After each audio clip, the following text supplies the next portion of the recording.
Buenas tardes a todas y a todos. Por primero quiero agradecer a todos los organizadores de este encuentro tan interesante.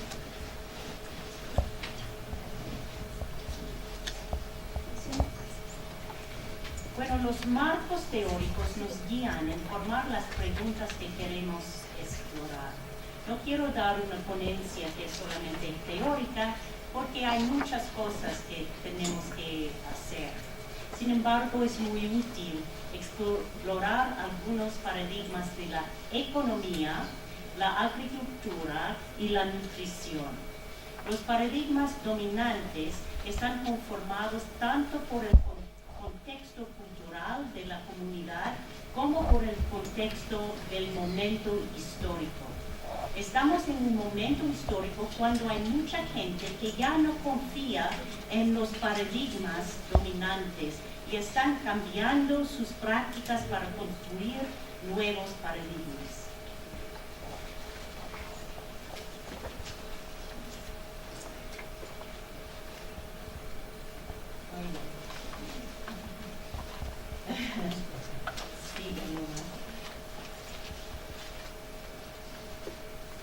Antes funcionaba muy bien. Ya cambió.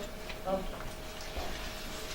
Podemos empezar con la economía, o cómo se organiza una sociedad para producir los medios de existencia que permiten a la sociedad reproducirse. Desde los primeros colonizadores europeos en América, el sistema capitalista ha influido la vida de los americanos y el mundo entero. La meta capitalista es obtener la máxima ganancia. El modelo privilegia el valor de cambio y no el valor de uso.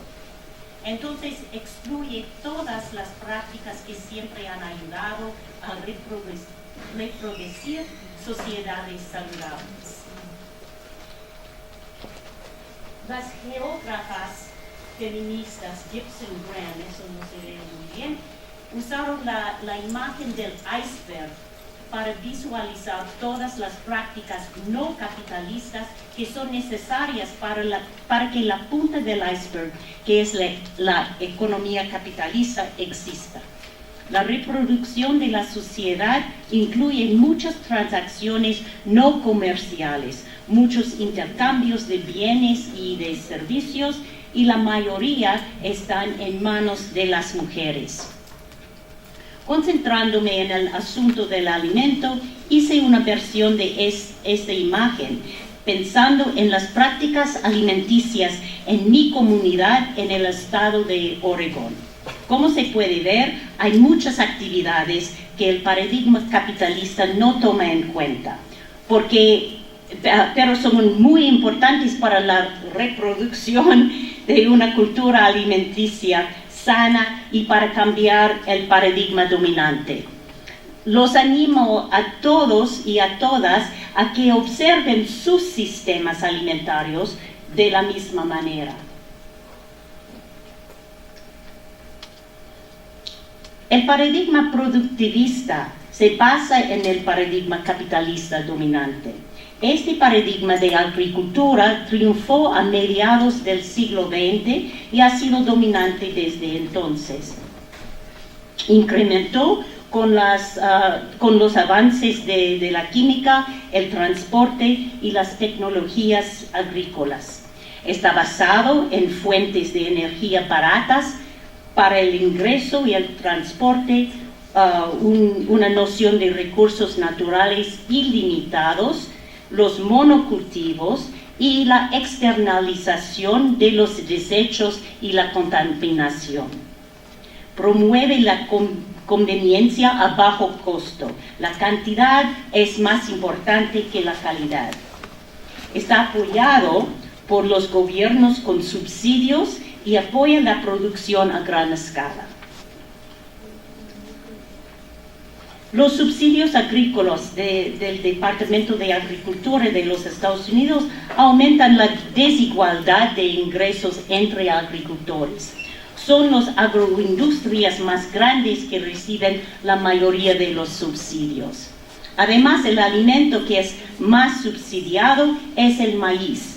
Las agroindustrias de los Estados Unidos producen tanto maíz que hoy día lo encontramos en todo alimento ultraprocesado y también en la gasolina.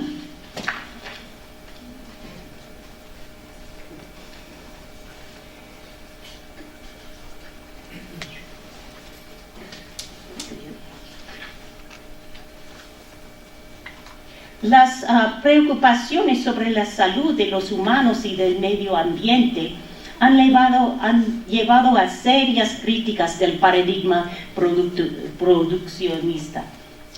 Lang y Heisman, en 2004, en su libro Food Wars, describen dos paradigmas que compiten para ocupar su lugar. El paradigma biotecnológico, aquí, tiene el apoyo de grandes industrias, gobiernos y universidades. El paradigma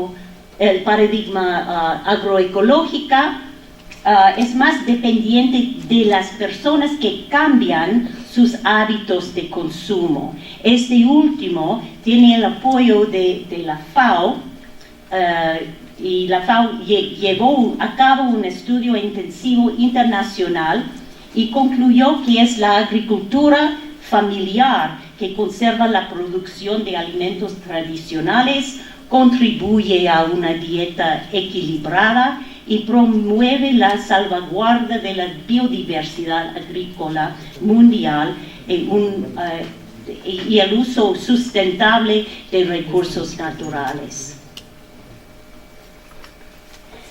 ¿Qué tenemos en mente cuando pensamos en una comida? Los bancos de alimentos hablan de libras de alimentos sin tener en cuenta el valor nutricional.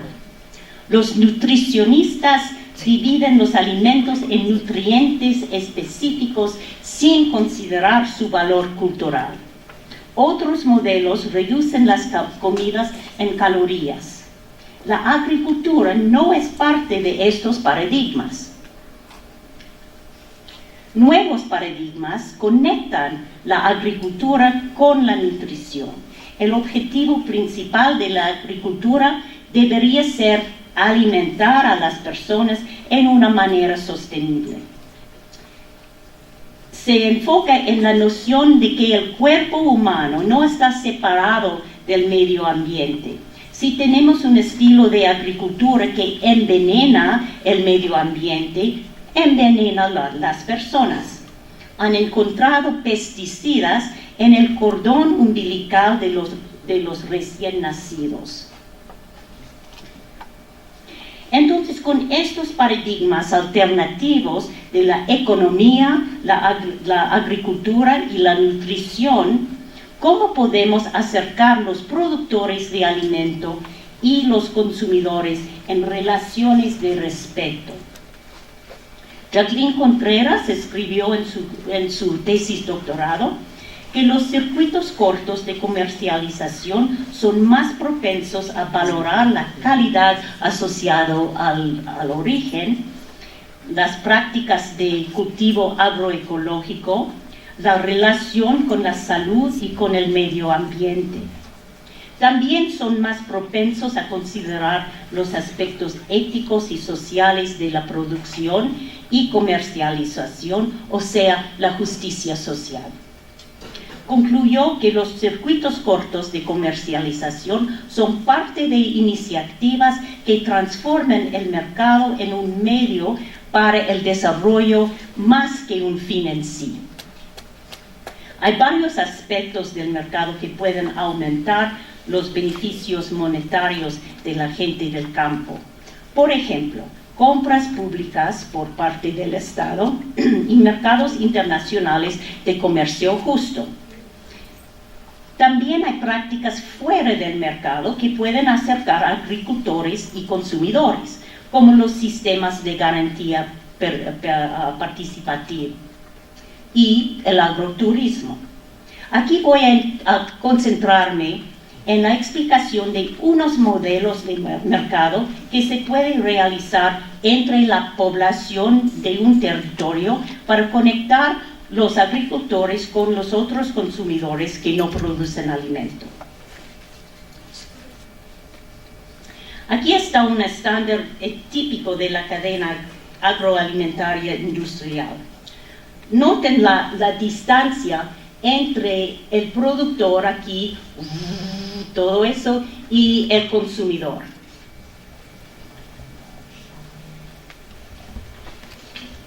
Y aquí se puede ver una configuración de la cadena agroalimentaria que es en un marco agroecológico. Noten cómo el consumidor, aquí, el consumidor se convierte en el coproductor. Este sistema reconoce el poder que tenemos como compradores de alimentos. Mucha gente en todas partes del mundo está trabajando por construir un sistema agroalimentario según este modelo, creando más conexiones entre los productores y los consumidores. Hay bastantes modelos que se usan en regiones y culturas diferentes. Lo más básico es comprar directamente de la finca, pero como la mayoría de las fincas quedan lejos de las ciudades donde viven los consumidores, la gente ha inventado otros modelos. Voy a enfocarme en tres formas generales: agricultura apoyada por la comunidad, clubes de compradores y mercados sin intermediarios. Y uso los CSA, Community Supported Agriculture, por eso. La CSA empezó en Japón, donde se llama Teikei, que significa cooperación.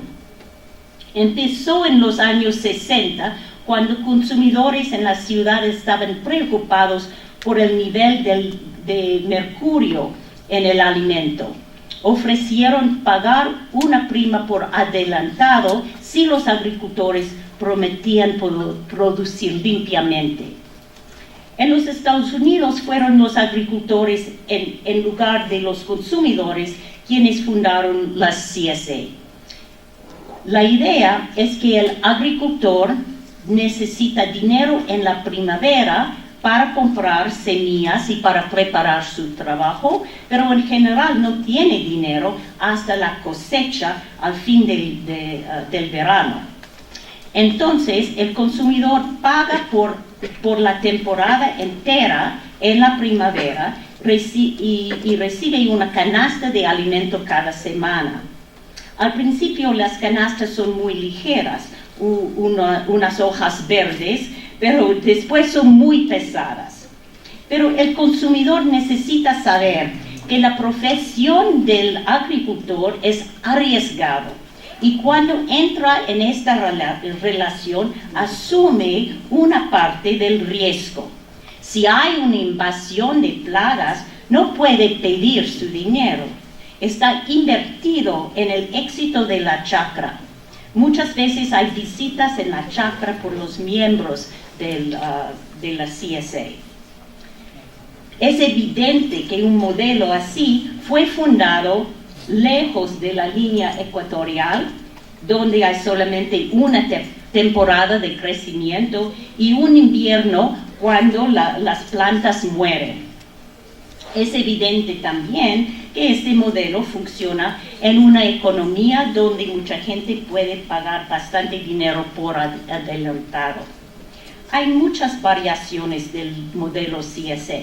Es posible que haya más de un agricultor, como en las canastas comunitarias aquí en Ecuador. En Oregón fueron los agricultores orgánicos de vegetales quienes empezaron las CSA, pero ahora se puede encontrar CSA con huevos, lácteos, carne, productos de valor agregado. Incluso hay un CSA fundado para por pescadores. También hay variaciones de la forma de pagar. En Ecuador es difícil pedir el pago por adelantado, y si no pagan por adelantado, el consumidor no tiene tanta obligación y no asume el riesgo del agricultor. La característica definitoria de la CSA es que el consumidor recibe una canasta de productos. No puede elegir exactamente lo que quiere. Algunas veces puede escoger una cosa u otra, pero no todo. Este sistema ayuda a mantener la biodiversidad de la finca. El modelo en que la consumidora puede elegir todo es un club de compradores. En este modelo hay un intermediario que tiene relaciones con un número de pequeños agricultores. Cada semana los agricultores informan qué productos tienen. El intermediario publica esta información en un día determinado y los consumidores eligen qué quieren comprar.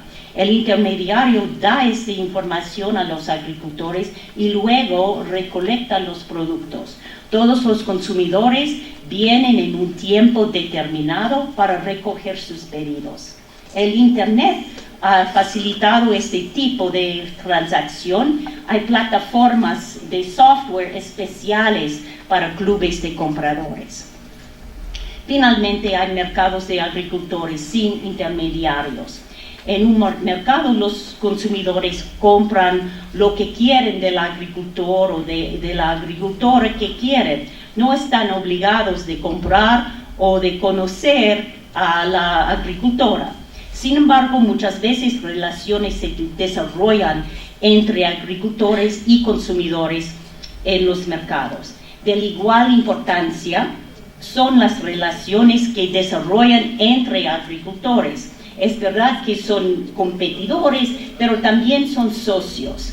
Cuando el mercado termina, casi siempre hay productos sobrantes, y si tú tienes papas y en el puesto vecino tiene choclo, es lindo hacer la trueque.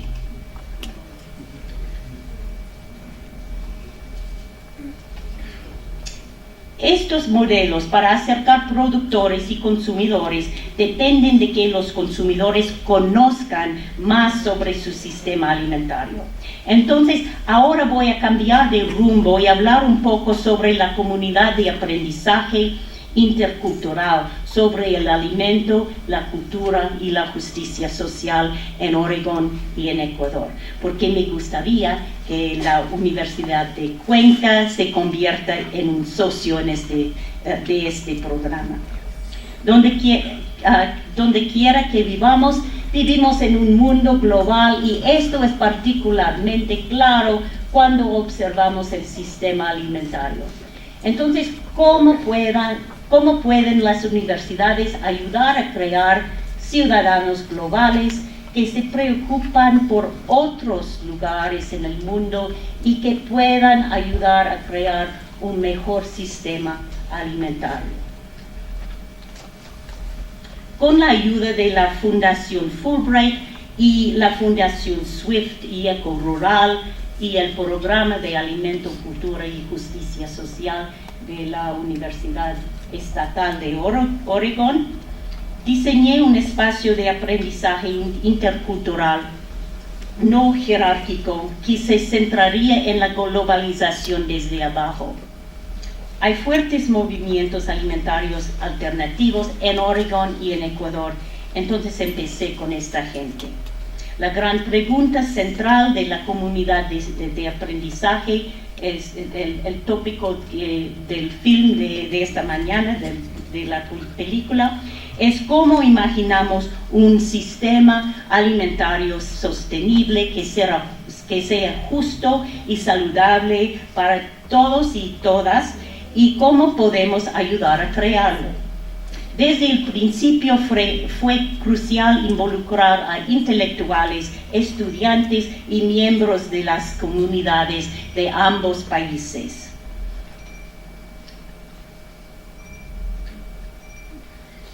Algunos temas que exploramos durante 2 semanas intensivas en Oregón y 2 semanas intensivas en Ecuador fueron la seguridad alimentaria versus la soberanía alimentaria, las políticas públicas y su implementación, la agricultura orgánica versus agroecología, sistemas de garantía, mejoramiento de plantas por rendimiento o por gusto, cocina, nutrición, identidad, arte, comida escolar para niños, los efectos del colonialismo y los esfuerzos para descolonizar los sistemas alimentarios indígenas, conexiones espirituales con la tierra a través de alimentos, roles de género, relaciones rurales y urbanas, relaciones universidad-público,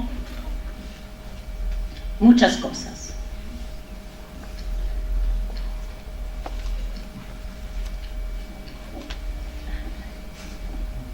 Para terminar, solo quiero decir que las relaciones entre los agricultores y los consumidores, los campesinos y la gente urbana, las culturas y subculturas en un país y en países diferentes son nuestra salvación para el futuro.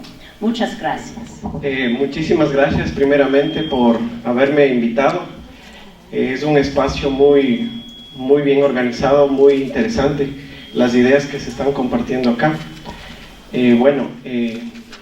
Como todos sienten mi acento, yo soy de Quito, del sur de la ciudad, y ya más después les explico por qué hago esta aclaración.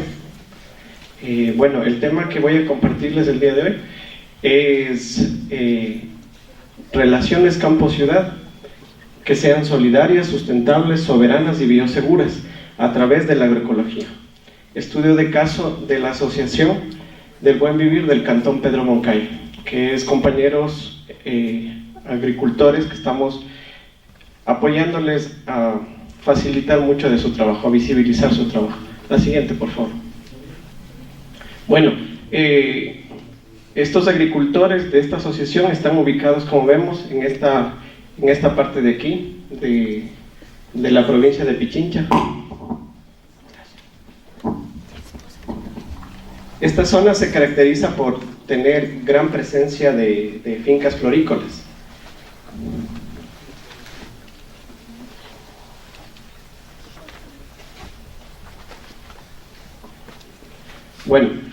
Un poco de la historia de la Asociación del Buen Vivir. Ustedes saben que los procesos territoriales vienen de procesos históricos y geográficos, es decir, que no son estáticos, sino que con el devenir se van modificando, y estos territorios, como nos explicaba la compañera Nancy, han venido cambiando a partir de los procesos de la colonialidad y han venido transformándose los territorios. Entonces hay un tema en relación a la tierra y en relación al agua, que hay un despojo, y es así como opera el capitalismo, y es por eso que es necesario actualmente en investigación social poder de frente hacer un cuestionamiento muy amplio sobre el sistema económico capitalista, ¿no? Este sistema de acumulación que lo que hace es despojar de la tierra, del agua a nuestros agricultores en el país, de los cuales dependemos gran parte de nuestra alimentación.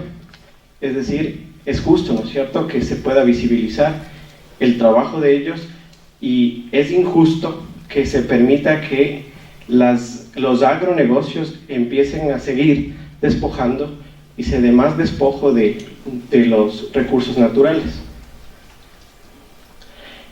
La Asociación del Buen Vivir, como en muchas de estas poblaciones que están con los agronegocios que van expandiéndose en los territorios, como una respuesta se han organizado, han tenido mucho apoyo de varias organizaciones y ha habido mucho liderazgo.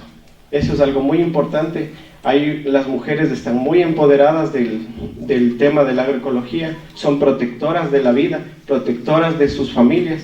Ya veremos más adelante algunos ejemplos. Y a partir del control o el poder incluirse y luchar por participar en los sistemas de riego, han logrado también tener una cuota del agua de riego, pero aún así es muy pequeña en relación a la gran cantidad de agua que utilizan las fincas florícolas.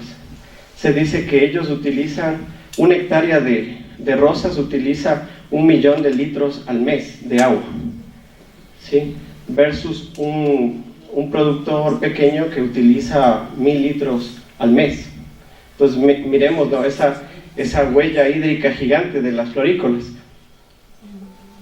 Entonces tenemos dos modelos claramente establecidos aquí, ¿no? Un modelo de la floricultura y un modelo de la agroecología, que ha venido un poco a ser una respuesta a este despojo constante de parte del agronegocio, lo que se está hablando de capitalismo en la agricultura, capitalismo industrial en la agricultura. Y ahora más allá es el capitalismo cognitivo, a través de la propiedad intelectual de las semillas transgénicas. Bueno, es muy contradictorio porque a pesar de que es una zona donde existe pleno empleo, pero a los pobladores originarios se los ha convertido en asalariados de estas empresas, de estos agronegocios. Entonces, y con detrimento en su salud, con daños ambientales muy graves y con desnutrición infantil, de niños y adultos, perdón. Entonces, eso también es injusto, ¿no? Que los pobladores originarios y en general mestizos estén con problemas de desnutrición. Entonces, nuevamente, la agroecología ha sido una respuesta de arraigarse y de proteger los espacios de vida. Bueno, como se ha venido hablando, la agroecología viene a ser una respuesta que está muy bien planteada para que defienda los intereses de las personas que han sido originarias de los territorios y no tienen por qué ser contaminadas, no tienen por qué ser sacadas de sus territorios, y más bien debería ser valorizado. Y por qué no en estos espacios que podamos nosotros mostrar lo que hacen ellos, aprender de ellos y mostrar lo que hacen ellos, porque detrás de eso hay un montón de conocimiento científico que debe ser mostrado. Ya vamos a contarles en qué forma le estamos intentando. Esta imagen la tomamos con un dron, y como podemos ver, todo lo que está de blanco aquí no se ve muy bien, pero son invernaderos, y esta parte que está en rojo es una propiedad de un compañero productor agroecológico. Entonces podemos ver cómo esos son los territorios en disputa, ¿no? Esas son las tensiones que se están. O sea, por eso es interesante que hay que empezar a ver esto también como geografía crítica. A los compañeros de las universidades, de la sociedad, son disputas por el territorio, y hay unas relaciones de poder. No es que están en un vacío y no pasa nada, sino que estamos hablando nosotros en la academia desde territorios del capital, que serían todos estos, de la floricultura, y territorios de esperanza, territorios de resistencia a los productores agroecológicos. Pero podemos ver el nivel de sometimiento, ¿no?, al que se encuentran los compañeros, y que es injusto también. Ya vamos a hablar sobre eso, y eso lo enfoca la ecología política, ¿no?, que es las cargas contaminantes que reciben los compañeros que están ahí. Imagínense, en ellos que están haciendo tantas contribuciones al ambiente, reciben contaminación del suelo, del agua, del aire por las florícolas. Entonces, por eso se está hablando de injusticia ambiental, por estar con esas cargas ambientales. Entonces, lo contrario sería buscar justicia.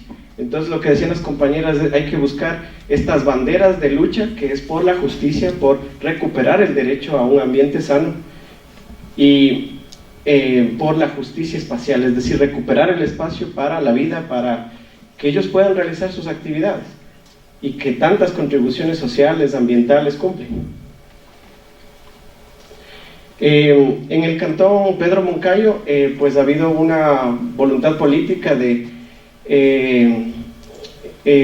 crear una escuela cantonal de agroecología. Entonces esta escuela lo que trabaja es con varias asociaciones a nivel territorial para lograr trabajar en temas del sistema participativo de garantías, igual que nos comentó Bélgica, tratar de hacerlo una ordenanza para que sea reconocido, validado y permanezca, ¿no?, en el tiempo, y de paso venga a valorizar también en el sistema de relaciones. Bueno, aquí unas fotos de las compañeras de la Asociación del Buen Vivir. Son 34 personas, la mayoría son mujeres. Nuevamente el rol de la mujer en la agroecología para mí ha sido muy lindo aprender y mirar, ¿no? Abrir los ojos al territorio y darse cuenta del rol gigante de las mujeres en la protección de la vida.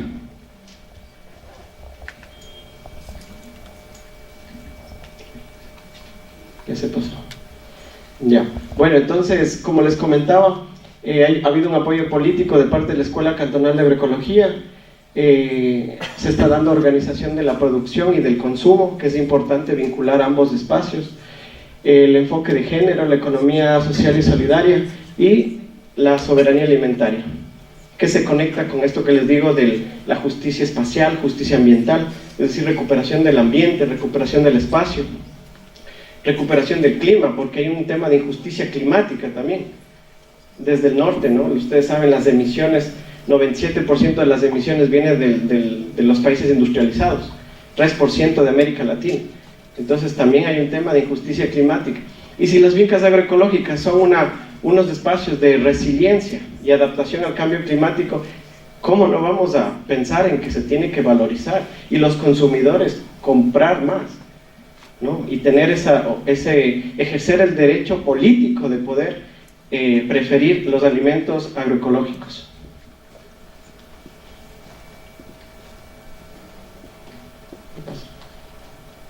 ¿Le puedes pasar?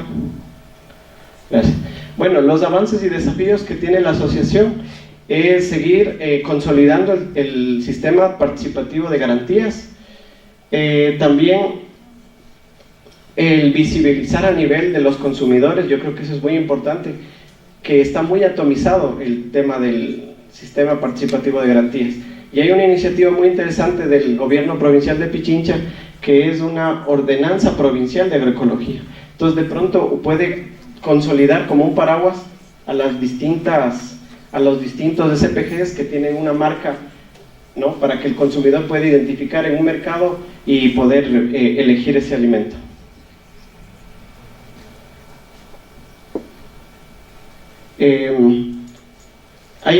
Los productores del cantón, con el canal de riego de Pedro Moncayo, ellos están aspirando en disputarse esos territorios. Disputarse porque, claro, el agronegocio ya está pensando en más despojo, ¿no? Y bueno, no es simplemente tener la capacidad de comprarles la tierra y pues que la gente se vaya a vivir en otros sitios para los negocios, qué sé yo, la floricultura, por ejemplo.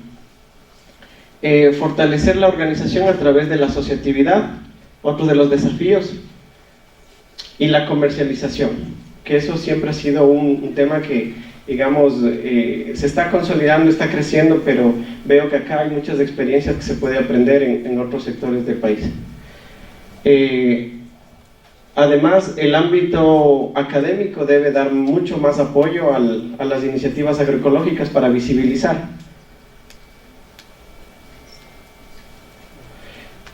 Bueno, entonces esto es lo que nos entrega el sistema agroalimentario convencional, ¿no? Como podemos ver, estamos hablando de enajenación de los espacios domésticos, enajenación de los espacios de consumo, y esto es lo que representa el capitalismo en el consumo, ¿no? Es decir, lo que intenta es romper la cultura que tenemos, los cuencanos, los quiteños, la gente del oriente, de todas las partes, de Oregon, e imponernos una cultura de masas, de marcas, ¿no? Y en eso es lo que, como decía Nancy, lo que hacen es determinar ellos qué vamos a comer en el futuro. Entonces por eso debemos dar una respuesta desde todas las organizaciones, o lo que se dice es una metacrítica al capitalismo, es decir, no importa si no estamos en todo de acuerdo, pero debemos unirnos para poder luchar en contra de este sistema que mayoritariamente nos enajena y nos quita la identidad, nos roba la identidad, nos vuelve, como dicen, el autómata global. Entonces hablamos de espacios de enajenación en los espacios de producción, es decir, en el campo, y enajenación en los espacios de consumo, ¿no? Es decir, rompe la cultura de producción o puede romper la cultura del consumo, incluso la capacidad que tenemos de hacer nuestros propios alimentos. Bueno, esto no les quiero aburrir con esto, pero simplemente estamos mirando que hay un espacio rural sometido bajo el modelo capitalista que genera externalidades ambientales, es decir, contaminación, ¿sí? Ya que hay una deuda ecológica, hay una deuda en el campo y se está planteando más de lo mismo con la minga agropecuaria, que hay que repensar eso y creo que luchar para que ese espacio se cambie. Tenemos un espacio rural, como podemos ver acá, un espacio rural bajo el modelo de la agroecología. Entonces estos dos espacios de extremos se están disputando, ¿no? Son territorios en disputa, pero ¿quién hace la diferencia? Es el espacio urbano, es decir, los consumidores. Entonces el consumidor puede elegir ponerse del lado de acá o ponerse del lado de acá. Entonces, pero acá todos ganamos, porque vemos que aquí generamos justicia social, apoyamos a nuestra gente, generamos que exista cuidado de la naturaleza, ¿no es cierto? Que se genere espacios de adaptación y resiliencia ante el cambio climático, esto que no somos ni muy culpables, sí en parte, ¿no? Pero no muy culpables, pero al final, y también recuperar la alimentación, es decir, la justicia alimentaria. Bueno, finalmente, ¿cómo se puede apoyar la propuesta de la vía campesina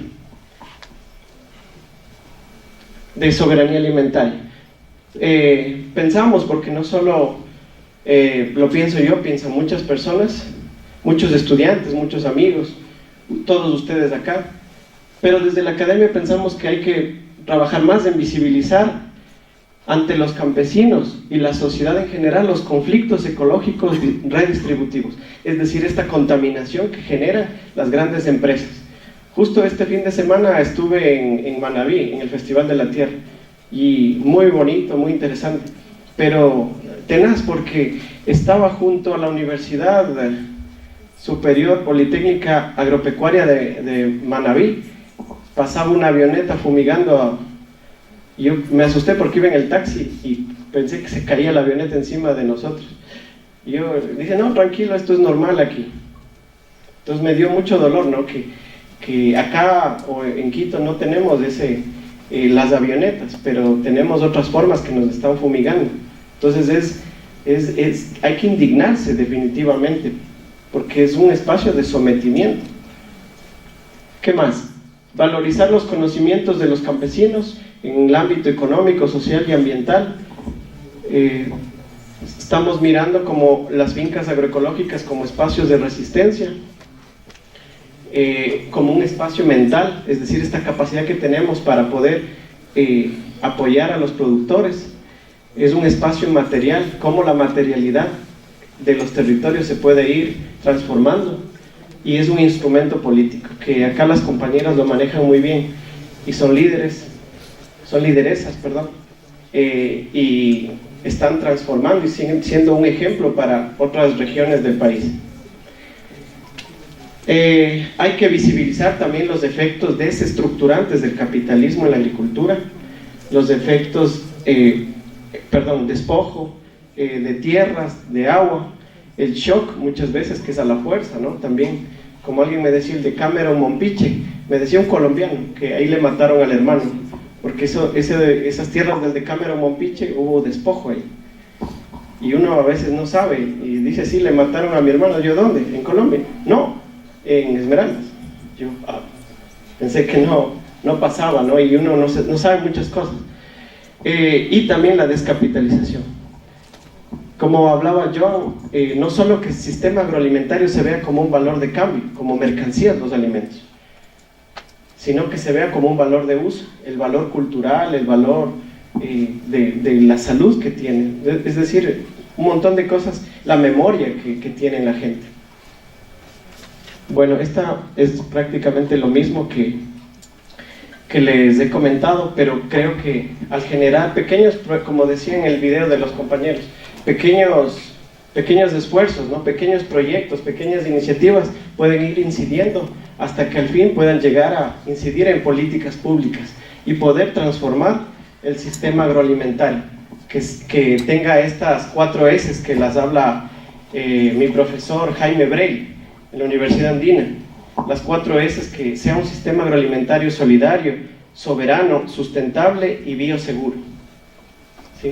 Es decir, la inocuidad, que no tenga pesticidas, sustentabilidad en la forma de producir, solidaridad en la relación campo-ciudad y la propuesta de soberanía de la vía campesina, que es luchar por los derechos de la alimentación, a la cultura, al espacio y todas estas referencias que estábamos mirando. Simplemente por comentarles que estamos ahorita con un proyecto de investigación con la Universidad Salesiana, la Universidad Andina y financiado por CENESID.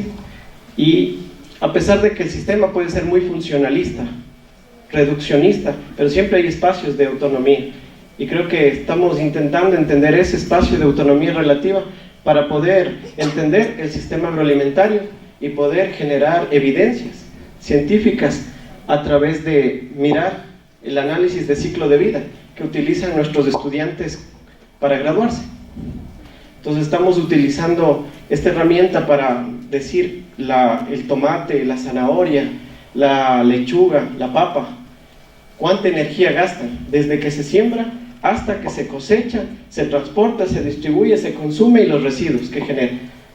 Y estamos viendo algunos resultados que justo mañana presentamos en Quito, que la huella hídrica y huella de carbono del sistema agroalimentario es gigantesca versus la huella hídrica y de carbono del sistema de los productos agroecológicos. Es una huella pequeñita. Entonces la idea es un poco mostrar esa información al consumidor para que podamos preferir los alimentos agroecológicos porque tienen estos beneficios sociales, ambientales, ¿verdad? Bueno, ahí estamos con algunos alumnos en una práctica en Tabacundo. Listo, eso es todo, gracias, muy amable. Buenas tardes a todas y todos aquí presentes. Reciban pues un saludo de quien les habla, como ya habían manifestado. Mi nombre es Bélgica Jiménez, no soy más que una campesina que vengo de la comunidad La Dolorosa, de la comunidad,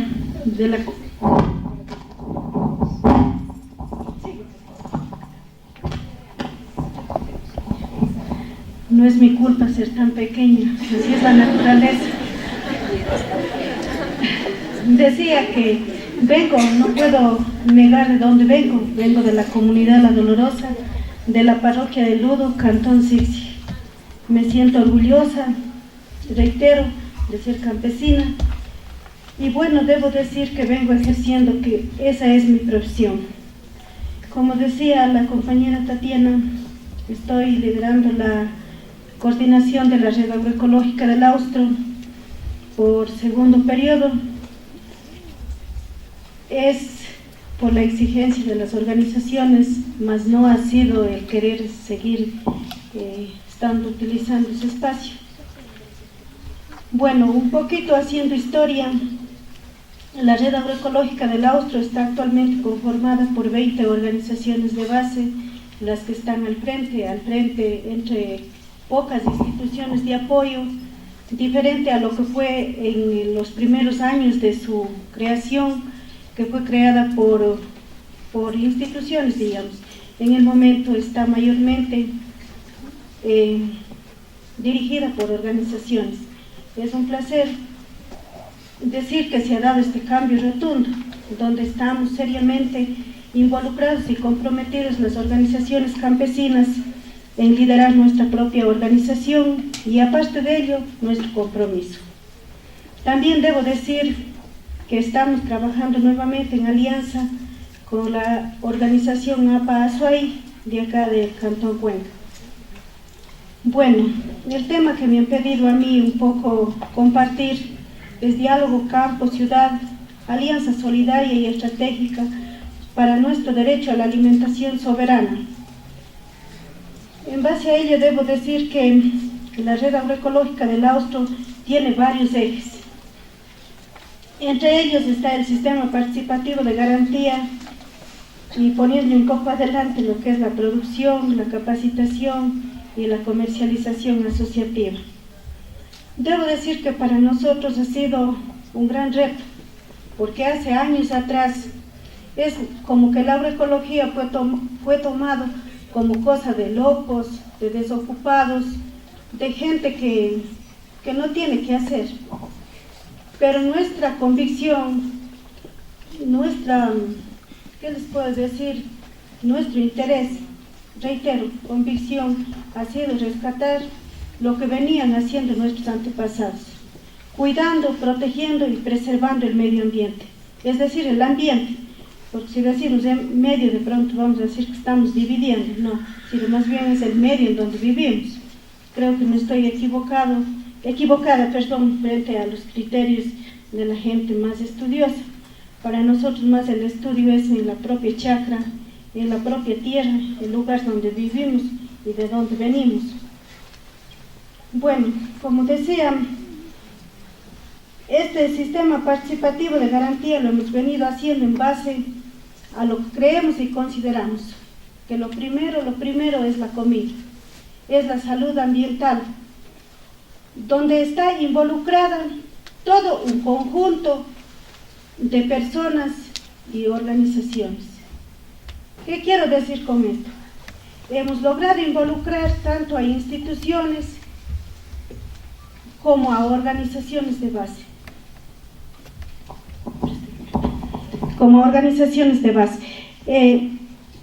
Debo decir que desde la red agroecológica lo hemos tomado como un compromiso de garantizarle a nuestro pueblo, así como a nuestras familias, que la comida sea limpia, sana y libre de químicos. Pero no solo eso, también nos hemos comprometido en mantenerle íntegra a lo que es toda la salud ambiental. Entonces, es cuidar el agua, los cultivos, los animales y todo lo que nos rodea en sí. Aparte de eso, después de que ha tenido un rescate, una minoridad, que se ha bajado la producción, nosotros hemos tratado de recuperarla. Hemos visto la necesidad de buscar mercados para expender nuestros productos.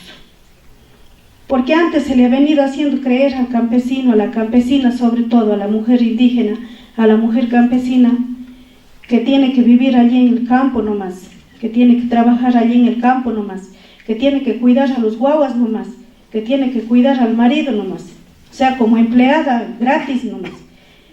Entonces ahora nos hemos levantado las mujeres y hemos dicho no, tenemos que buscar un espacio de recuperación y tenemos que estar en el frente o al frente de nuestras luchas allá en la ciudad.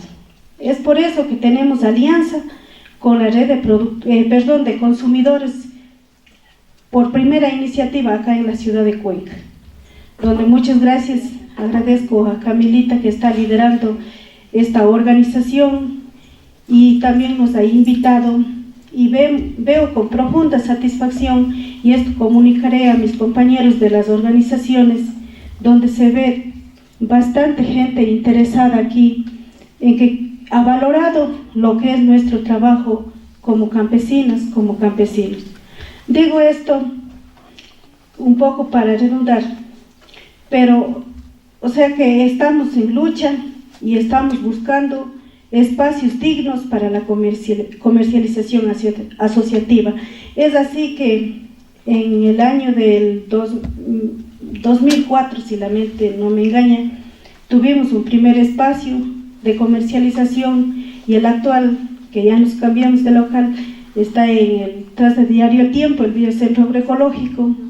Ahora tenemos concedido por el municipio de Cuenca, a través de la EDEG y Desarrollo Social, una feria en Capulispamba y en el Vergel. También tenemos otras ferias como son donde están las bases de la red agroecológica, en Gualaceo, en el Sixi, Santa Isabel, Nabón, unas que funcionan el día sábado y otras que funcionan el día domingo. Todas estas ferias están garantizadas por el sistema participativo de garantía, que ha sido una iniciativa de la red agroecológica del Austro. Tenemos las normas básicas para la producción agroecológica, las mismas que han sido construidas con las organizaciones, desde las organizaciones, y es así que desde la red, desde estas alianzas con otras organizaciones, hemos creído necesario y conveniente transformar en ordenanzas para que quede estipulado a través de una ley municipal donde haya el respeto y el reconocimiento a nuestro sistema participativo de garantía. Queremos y estamos buscando, y está en buen camino, en buen avance, esta construcción de ordenanza acá en el Cantón Cuenca, después que conseguimos en el 2013 concretamente, una ordenanza de ferias y mercados agroecológicos en el Cantón Sixi, que ya está aprobada y tenemos presupuesto. Es así que nosotros decidimos qué hacer con ese presupuesto, desde las necesidades de las organizaciones. Y va mucho más allá de tener un presupuesto. No queremos quedarnos en simples deseos de dinero, porque nos estén dando por caridad o por mendicidad, no, sino porque es un derecho constitucional de las organizaciones. Es por eso que estamos exigiendo el respeto y reconocimiento, reitero, acá en la ciudad de Cuenca, donde hay espacios dignos. Si es posible, con el tiempo, buscamos de que se canalice un mercado con todo lo de ley, como son los otros mercados de los intermediarios, para los que hacemos producción limpia, producción sana, producción agroecológica. Nosotros, si me permiten, nos hemos limitado un poquito en tratar el tema orgánico, porque ustedes saben cómo la empresa transnacional usufructó de aquel nombre, se apropió y lo ha transformado en mercancía. Es por esa razón que nosotros nos hemos quedado con la palabra o con el tema o con el término de agroecológico, que no lo vamos a permitir que nadie usurpe ese nombre, porque es propiedad de los campesinos y de las campesinas. Bueno, tal vez tenga más que contarles acerca de nuestra experiencia, pero por el momento ya se me fue de la mente. Y bueno, esta es mi corta intervención. Les agradezco mucho su atención, y como mensaje diría a los jóvenes estudiantes que se encuentran el día de hoy, que sigan prestándonos atención a los campesinos y campesinas, porque somos los únicos garantes de la alimentación sana, somos los garantes de conservar la ecología, somos los garantes de preservar y cuidar todo lo que nos rodea, de cuidar el agua y todo lo que viene a la ciudad.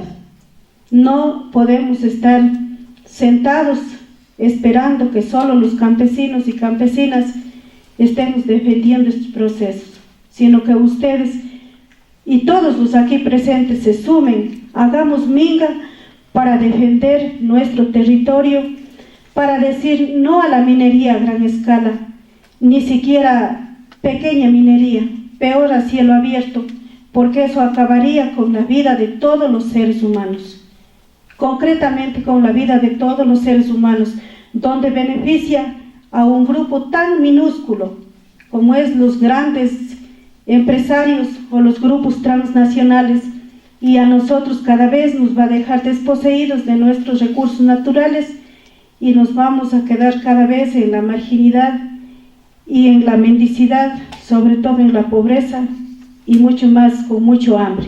Muchas gracias. Con todos y todas, muchas gracias por la invitación. Bueno, en esta tarde he venido a compartir quizás un trabajo no de Nancy Huaca, sino de hombres y mujeres que hacemos agroecología y que estamos en las zonas rurales, no solo de Loja, sino del país y de todos quienes damos de comer a las ciudades.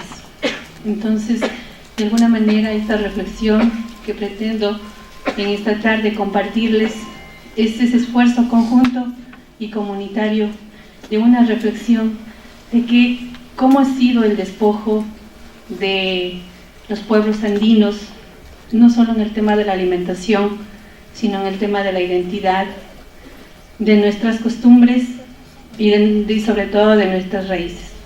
Cuál fue el origen y también cuáles son las consecuencias, y de alguna manera poder poner también a consideración de ustedes algunas opciones para ir recuperando cada una partes de este despojo.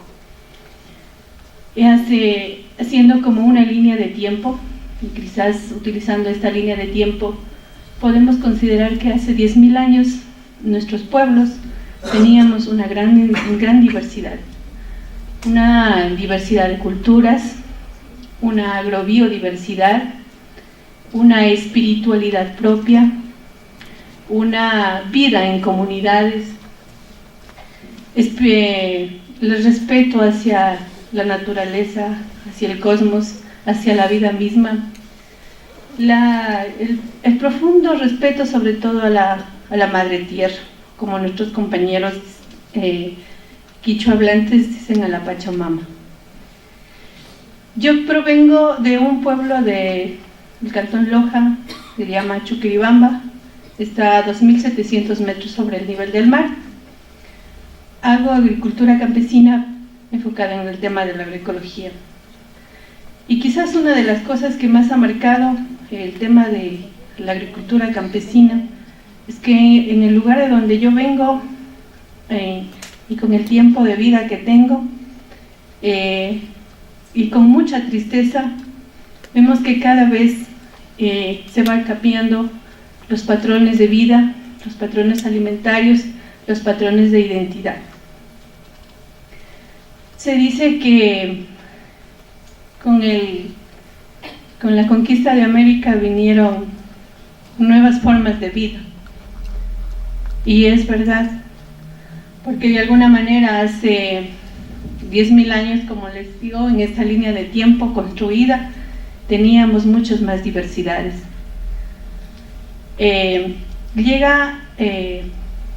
Construyendo esta línea de tiempo, llega el año 1490, donde existe la conquista de América o el despojo de América, y empieza el tema de la colonización y la revolución industrial. Y de alguna manera esta revolución está marcada, o esta conquista entre comillas viene marcada con un tema del despojo, un tema de apropiación de tierras. Hemos visto, creo que alguna vez, cuál fue la ambición de algún país de Europa en buscar nuevas tierras para subsidiar las conquistas y la expansión de su cultura. Necesitaban recursos y encontraron en América. Para que este despojo exista, una de las cosas más marcadas en nuestros pueblos andinos, en el Abya Yala, en América, como se quiera llamar, fue el tema del genocidio de los pueblos originarios, el exterminio de los pueblos con toda su cultura, el saqueo de oro y plata. Pero quizás una de las cosas que más ha ido marcando es el tema de que cuando llegaron los españoles hasta América, Eduardo Estrella en su libro Pan de América dice que una de las cosas más fuertes que hicieron es decir, es denigrar lo que nosotros estábamos, de lo que nosotros nos alimentábamos, que era la papa, que era el trigo. Designaron con el nombre de pan o alimento de indios. De alguna manera fueron como diciendo con qué alimentos se alimentaban los indios. Teníamos la quinoa, teníamos la mashua, teníamos el melloco. ¿Y cuáles eran los nuevos alimentos que ellos traían a través de la conquista? Entonces, en esa sociedad que se estaba empezando a hacer este intercambio, se decía que los indios deben comer esta comida y que los nuevos pobladores debían empezar comiendo este otro alimento. ¿Y cuál fue el cambio que en nuestra mente nosotros como parte de esos pueblos originarios fuimos creando? Entonces no solamente era por ocupar un estado, una forma, un espacio en esta nueva sociedad, el ir dejando nuestra propia alimentación, ir diciendo yo ya no soy indio, entonces yo ya me alimento del arroz, de un sinnúmero de alimentos que vinieron. ¿Y cuáles son los alimentos que de alguna manera fuimos dejando, pero también fuimos dejando de sembrar, fuimos dejando de cultivar y que se fueron, a lo largo del tiempo, se fueron perdiendo? No me pasé todavía. La colonización además trajo consigo una transformación del modelo productivo. Muchos de nuestros productos, muchos de nuestros alimentos fueron relegados y nuevamente remarco, se denominaban como alimentos de indios y por lo tanto se fueron desvalorizando y quitando todo el valor nutricional. Recuerdo que en algún momento un compañero nuestro de la parte del centro del país decía que para quitarles a ellos la utilización de la quinoa, les decía que el que come quinoa se le va a crear gusanos en el estómago, que como la quinoa tiene una particularidad al momento de cocinarla. Entonces ellos dejaron de producir quinoa porque tenían miedo de que los gusanos se les expanden en el estómago. Fueron dejando de cultivar y por lo tanto dejando de consumir, como un ejemplo.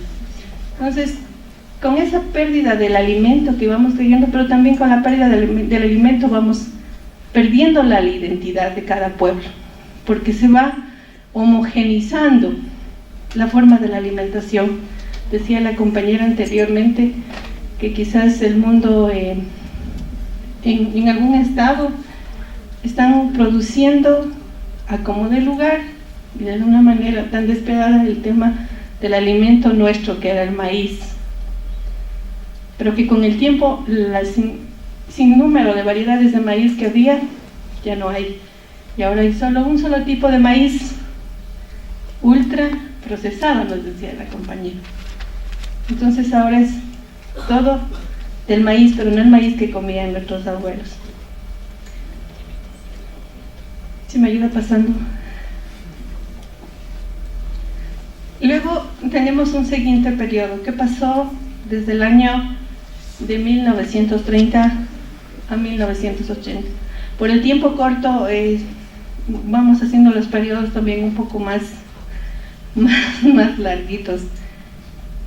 Este tema de la Revolución Verde, cómo marcó también en este periodo el tema de la Revolución Verde, uno de los objetivos fue el tema de la expansión de los monocultivos. Como ya en los pueblos originarios habíamos perdido el tema de nuestros alimentos, entonces empezaron ya solo a aparecer algunos tipos de productos en el mundo, entre ellos el maíz, el trigo, porque aquí todo el mundo creo que comemos pan en la mañana, al mediodía y en la noche, y todos los derivados del trigo que tengamos. Y salieron algunos reivindicadores y dijeron que existe más hambre en el mundo. Entonces, para calmar el hambre en el mundo necesitaban crear semillas certificadas, mejoradas, híbridas y las famosas semillas transgénicas para paliar el hambre en el mundo. Y realmente, como ustedes conocen, el tema no es el hambre en el mundo, es la mala distribución de los recursos de las grandes transnacionales en los territorios, donde son los poderosos los más beneficiados, las grandes empresas a quienes se les dan el agua, las tierras, las mejores tierras, las semillas para que supuestamente calmen el hambre en el mundo. Un grupo reducido de empresas transnacionales se hacen cargo de quizás, o no quizás, el tema del alimento. Son algunas empresas quienes dominan la alimentación en el mundo. Son ellas quienes determinan qué es lo que va a comer la gente de aquí en adelante.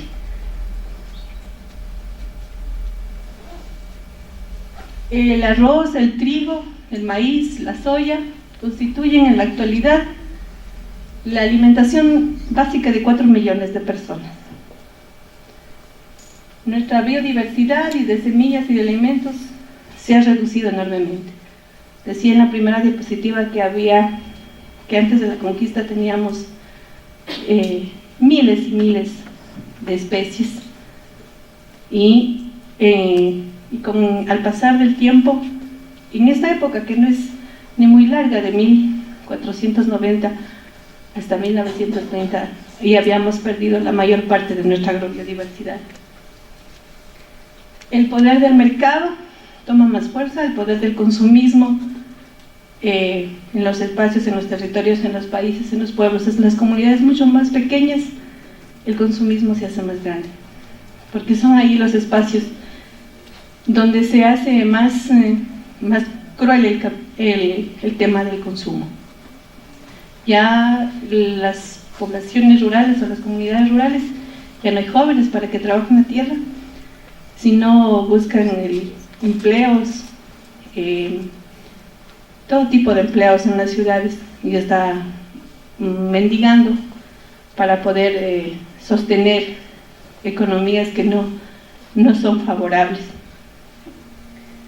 Finalmente vamos el tema de el nuevo periodo, que es de 1990 hasta el periodo actual, cómo ha ido de alguna manera arraigándose y empoderándose mucho más. Estas empresas transnacionales que les decía ya prácticamente controlan toda la agricultura y la dieta alimentaria. Ya no hay el tema de la soberanía alimentaria, está escrito pero no está defendida, porque el tema de la soberanía alimentaria no solo la debemos defender los campesinos y los productores, agroecólogos o no agroecólogos. El tema de la soberanía alimentaria es también un ejercicio de poder y un derecho y una obligación de la gente que consume los alimentos. Tenemos una constitución que nos ampara, pero que desafortunadamente solo está escrito. Toda la ley de la soberanía alimentaria, que no la podemos ejercer porque hasta a veces creo que ni la conocemos. Existen en los países, bueno, y como en particular en el nuestro, políticas para imponer regímenes de propiedad privada sobre las semillas. Actualmente tenemos una ley de semillas que prácticamente limita a que los campesinos podamos tener un libre acceso a nuestras semillas nativas, para poder cultivar y luego llevar a los mercados, a esos espacios de mercados locales donde se hacen los circuitos cortos de comercialización. Son muy limitados, entonces tendremos que, de acuerdo a cómo la política del Estado defina, ir cultivando o haciendo agricultura. Existe una ley de sanidad agropecuaria donde supuestamente con el tema de la inocuidad de los alimentos, los campesinos ya no podremos llevar los alimentos que por miles de años, que por cientos de años hemos vivido consumiendo. Y de tal virtud que empieza con este marco jurídico, no está diseñado para precautelar la salud de los consumidores. Más bien su salud deteriora, salud de los consumidores y de las familias, Y bueno, y esto se va convirtiéndose en un tema de salud pública, en el cual el Estado no será el que asume los costos, ni las transnacionales tampoco, sino más bien será subsidiado por nuestros propios bolsillos. ¿Y qué podemos hacer frente a todo este desastre? Porque todo el panorama no es tan desalentador. ¿Cómo vamos a tener esta responsabilidad y corresponsabilidad como productores y también como consumidores? ¿Cómo vamos a ir recuperando y reconfigurando las identidades y cultura de los pueblos originarios? Personalmente pienso que uno de estos espacios de crear conciencia hacia la gente, hacia la problemática que está ocasionando en el sector rural, cuál va a ser la corresponsabilidad de la gente que vive en la ciudad. ¿Cómo vamos a ir recuperando esta memoria que perdimos o que fue saqueada también de cada una de nuestras mentes? ¿Cómo fue el alimento hace 500 años? ¿Y qué es lo que está sucediendo ahora? Esa recuperación de la memoria histórica en cada uno de los espacios, no solo de la universidad ni del municipio, sino también de los clubes de consumidores, como decía el compañero, en nuestros espacios donde hacemos comercialización. Cómo recreamos los sentidos de las prácticas espirituales, artísticas, relacionadas con los calendarios agrícolas, con el calendario andino, con el calendario cósmico. Seguimos. ¿Cómo podemos ir recuperando todo la cultura alimentaria, los principios de la cocina tradicional urbana y campesina basada en nuestra biodiversidad, semillas y saberes? Recuperando la memoria de los principios y saberes de la cocina tradicional urbana y campesina de nuestros pueblos. Pero eso no se logra diciéndole a la compañera, deje de consumir papas fritas y comamos de pronto nuestro sabroso mote, pero con el maíz nuestro, no con el maíz transgénico que nos vienen de afuera. ¿Cómo podemos ir en estos espacios o en espacios que cree la universidad, el municipio y todas las instituciones que se quieran incorporar a este reto de defender? ¿Cómo vamos a incorporar estas prácticas culinarias y gastronómicas revalorizadas en la dieta familiar y de la comunidad? ¿Cómo promovemos el tema de la alimentación sana como base de la diversidad social, que no está basada solo en el alimento, como les dije, también basada en el tema de la identidad? Y cómo reconstruir esta espiritualidad alimentaria que tenemos cada uno, porque no todos venimos del mismo lugar, nuestras raíces son de diferentes espacios.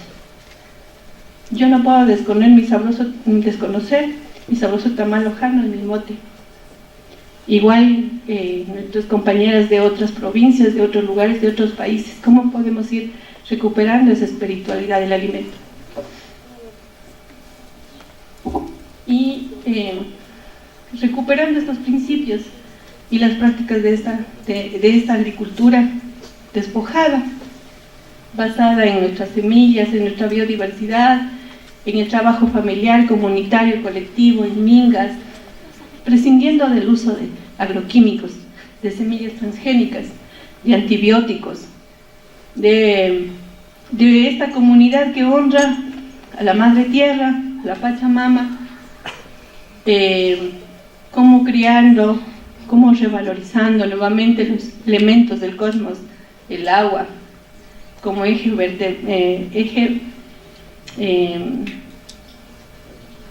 vertebrador de la vida en el territorio, con esta espiritualidad complementariedad relacionada con el cosmos,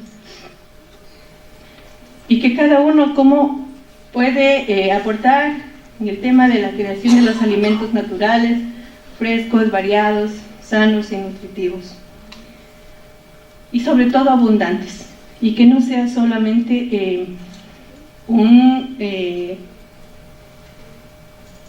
elemento o una forma de acaparar que tienen las transnacionales y decidir qué es lo que podemos hacer. Si controlan nuestro alimento, también controlarán nuestras mentes, nuestra forma de actuar. Seguimos.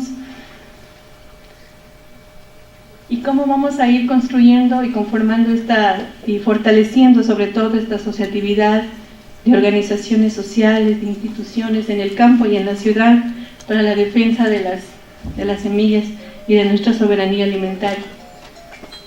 Y creo que es un tema que necesitaría no solo en este tipo de espacios, sino muchos espacios más de concientización de cómo ir recuperando esta memoria histórica y la identidad de nuestros pueblos, revalorizando nuestras prácticas, revalorizando nuestra medicina, nuestro vestido, nuestra vivienda, la espiritualidad y sobre todo el arte que cada uno de nuestras comunidades, de nuestros territorios tenemos. Creo que finalmente como reflexión, infinitamente agradecida con las compañeras, gracias Camila por la oportunidad de venir a compartir esta reflexión que, como les digo, no es mía, es la construcción de un proceso de reflexión de nuestras organizaciones, cómo ir retomando y revalorizando nuestra vida campesina, sobre todo la vida de las mujeres que estamos criando la vida, que desafortunadamente no se valora, se desvaloriza, porque aparte de que somos mujeres campesinas, somos madres, amigas, compañeras, dirigentes de organización. Entonces, agradecer por estos espacios y decir que estamos ahí prestos para seguir empujando, porque esta es una defensa, como decía Camila en la invitación, de un gran universo del alimento, pero también el alimento pues nos da la vida. Hay que comer para vivir, pero hay que vivir también para comer. Una buena tarde, gracias.